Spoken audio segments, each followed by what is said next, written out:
இம்முறை FIFA கால்பந்தாட்ட உலக தொடரானது முதல் முறையாக 3 நாடுகள் இணைந்து நடத்தப்படுகின்ற ஒரு தொடராக வரலாற்றிலே பதிவாகி இருக்கின்றது. முதன்முறையாக 48 அணிகள் பங்கேற்றிருக்கின்றனர். அது மட்டுமில்லாமல் மெக்சிகோ 3வது தடவையாக இந்த கால்பந்தாட்ட உலக தினத்தை தலைமையேற்று நடாத்துகின்றது. நாங்கள் எவ்வாறு ஒரு தொலைபேசியை சார்ஜ் இட்டு பயன்படுத்துகின்றோமோ அதே போல இம்முறை FIFA உலக கிண்ணத்தில் பயன்படுத்தப்படுகின்ற அந்த பந்தினையும் சார்ஜ் இடுவது கட்டாயமானதாக காணப்படுகிறது.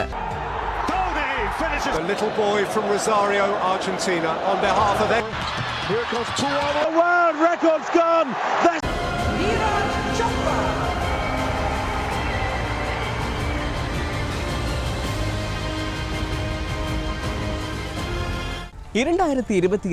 FIFA கால்பந்தாட்ட உலகக்கிண்ண தொடரானது இம்முறை கோலாகலமான முறையிலே ஆரம்பமாகி பல்வேறுபட்ட சிறப்பம்சங்களோடு நடைபெற்றுக் கொண்டிருக்கின்றது. இம்முறை FIFA கால்பந்தாட்ட உலக தொடரானது முதல் முறையாக 3 நாடுகள் இணைந்து நடத்தப்படுகின்ற ஒரு தொடராக வரலாற்றிலே பதிவாகி இருக்கின்றது. முதன்முறையாக 48 அணிகள் பங்கேற்றிருக்கின்றனர். அது மட்டுமில்லாமல் மெக்சிகோ 3வது தடவையாக இந்த கால்பந்தாட்ட உலக தினத்தை தலைமையேற்று நடாத்துகின்றது. அது மட்டுமில்லாமல் 64 போட்டிகளாக காணப்பட்ட போட்டிகள் தற்போது 107 போட்டிகளாக உயர்வடைந்திருக்கின்றன. உலகக்கிண்ண வரலாற்றிலேயே முதல் முறையாக அமெரிக்கா, கனடா மற்றும் மெக்சிகோ ஆகிய 3 வட அமெரிக்க நாடுகள் இணைந்து இந்த தொடரை நடத்துகின்றன. வட அமெரிக்கா கண்டம் முழுவதும் உள்ள 16 நகரங்களில் போட்டிகள் பிரிக்கப்பட்டு நடத்தப்படுகின்றன. இதுவரை உலகக்கிண்ண கால்பந்தாட்ட தொடரில் 32 அணிகள் மட்டுமே பங்கேற்று வந்த நிலையில் இம்முறை வரலாற்றிலேயே முதல் முறையாக 48 அணிகள் பங்கேற்கின்றன. இதன் காரணமாக உஸ்பெகிஸ்தான், ஜோர்டான் உள்ளிட்ட சில நாடுகள் தங்களது முதல் உலகக்கிண்ண பயணத்தை தொடங்கியுள்ளன. அணிகளின் எண்ணிக்கை அதிகரித்துள்ளதால் போட்டிகளின் எண்ணிக்கையும் 64 104 போட்டிகளாக உயர்வடைந்துள்ளன. இந்த தொடரின் மூலம் மெக்சிகோ உலகக்கிண்ண தொடரை 3 முறை நடத்தும் முதல் நாடு என்ற வரலாற்று சாதனையையும் படைத்துள்ளது. அதேபோன்று மெக்சிகோ நகரத்தில் உள்ள புகழ்பெற்ற எஸ்டாடியோ அஸ்டெகா மைதானம் 3 உலகக்கிண்ண தொடர்களின் தொடக்க போட்டிகளை நடாத்திய உலகினுடைய ஒரே மைதானம் என்ற பெருமையையும் பெற்றுள்ளது. 2026 FIFA கால்பந்தாட்ட தொடரிலே பயன்படுத்தப்படுகின்ற பந்தினுடைய விசேட அம்சம் பற்றி உங்களுக்கு தெரியுமா? நாங்கள் எவ்வாறு ஒரு தொலைபேசியை சார்ஜ் இட்டு பயன்படுத்துகின்றோமோ அதே போல இம்முறை FIFA உலக கிண்ணத்தில் பயன்படுத்தப்படுகின்ற அந்த பந்தினையும் சார்ஜ் இடுவது கட்டாயமானதாக காணப்படுகிறது. டியோண்டா பந்தினுடைய மையப்பகுதியில் 5000 ஹெர்ட்ஸ் சென்சர் பொருத்தப்பட்டுள்ளது. இந்த சென்சர் பந்து உதைக்கப்படும் வேகம், சுழற்சி மற்றும் திசையை 500 முறை என்ற வீதத்தில் நடுவர்களின் கட்டுப்பாட்டு அறைக்கு அனுப்பும். நடுவர்கள் மிக துல்லியமாக ஆஃப்சைட் மற்றும் பந்துக்கோடு தாண்டியது போன்ற முடிவுகளை நொடிப்பொழுதில் எடுக்க இது பெரும் உதவியாக அமைய உள்ளது. பந்தினுடைய உட்பகுதியில் உள்ள CTR கோர் என்ற தொழில்நுட்பம் காற்று பந்தினுள் சீராக இருப்பதனை உறுதி செய்கின்றது. இதனால் பந்து காற்றில் பறக்கும் போது அதன் வேகம் மாறாமல் துல்லியமான பாதையில் செல்லும். பந்தினுடைய வெளிப்புற தையல்கள் மற்றும் வடிவமைப்பு காற்றில் ஏற்படும் உராய்வை குறைத்து வீரர்கள் உதைக்கும் திசையிலேயே துல்லியமாக பயணிப்பதற்கு உதவும். இம்முறை FIFA உலக கிண்ணத்தை சுவீகரிக்க போகின்ற அந்த அணிக்கு $50 மில்லியன் பணப்பரிசாக வழங்கப்பட இருக்கின்றது.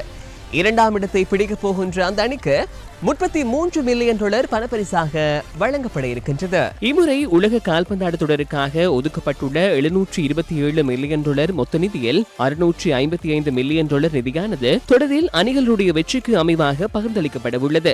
அதன் அடிப்படையில் கால்பந்தாட்ட உலகக்கோப்பையை வெல்ல போகின்ற அணிக்கு $50 மில்லியன் பரிசு தொகையும், 2ஆம் இடத்தை பெறப்போகின்ற அணி $33 மில்லியன் பரிசு தொகையும் வழங்கப்பட உள்ளது. ஏனைய 46 அணிகளும் அவர்களின் வெற்றியின் அடிப்படையில் அமைந்த தரப்படுத்தலுக்கு அமைவாக தங்களுக்கான பரிசினையை பெற்றுக் கொள்ளும் என அறிவிக்கப்பட்டுள்ளது. இறுதியாக 2022ஆம் ஆண்டு கட்டாரில் நடைபெற்ற FIFA உலகக்கோப்பையினுடைய இறுதிப் போட்டியில் அர்ஜென்டினா பிரான்சை தோற்கடித்து 3வது தடவையாகவும் உலகக்கோப்பையை வென்றது. இந்த வெற்றியின் மூலம் அர்ஜென்டினா அணிக்கு $42 மில்லியன் பரிசு தொகையை கிடைக்கப்பெற்றது. 3D டிஜிட்டல் அவதார்கள் அறிமுகம் செய்யப்பட்டிருக்கின்றன. வரலாற்றிலேயே முதல் முறையாக விளையாடுகின்ற அனைத்து வீரர்களுக்கும் AI தொழில்நுட்பத்தை பயன்படுத்தி பிரத்யேகமாக 3D AI அவதார்கள் அறிமுகம் செய்யப்பட்டிருக்கின்றன. இதன் மூலம் விளையாடுகின்ற அனைத்து வீரர்களையும் பிரத்யேகமாக கண்காணிக்க முடியும் எனவும் தெரிவிக்கப்பட்டிருக்கிறது.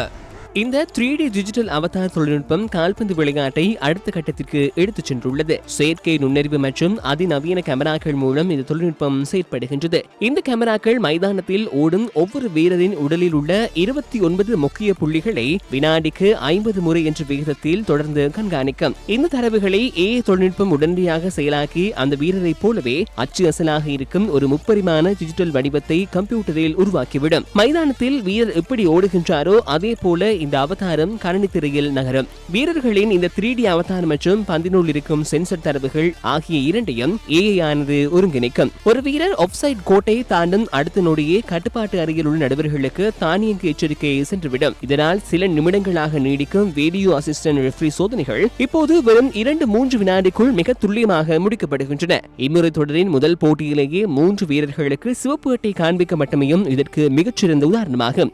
2026 FIFA கால்பந்தாட்ட தொடரானது பல இளம் வீரர்களுக்கான களமாக காணப்பட்டாலும் கால்பந்து உலகத்தினுடைய பல முடிசூடா ஜாம்பவான்களுடைய இறுதி உலகக்கிண்ணமாக இது காணப்படுகிறது.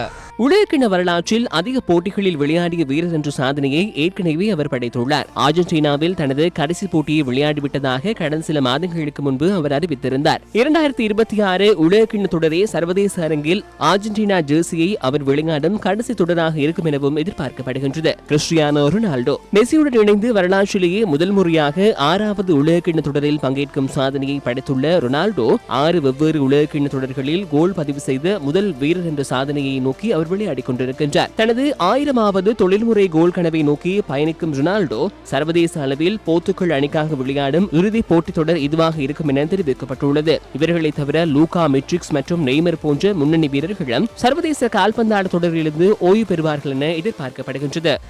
உலகம் முழுவதும் கோலாகலமாக கொண்டாடப்பட்டுக் கொண்டிருக்கின்ற விளையாட்டு திருவிழாவான FIFA உலகக்கிண்ணத்திற்கான இலங்கைக்கான ஒளிபரப்பு உரிமையினை சிரச ஊடக வலையமைப்பு பெற்றிருக்கின்றது.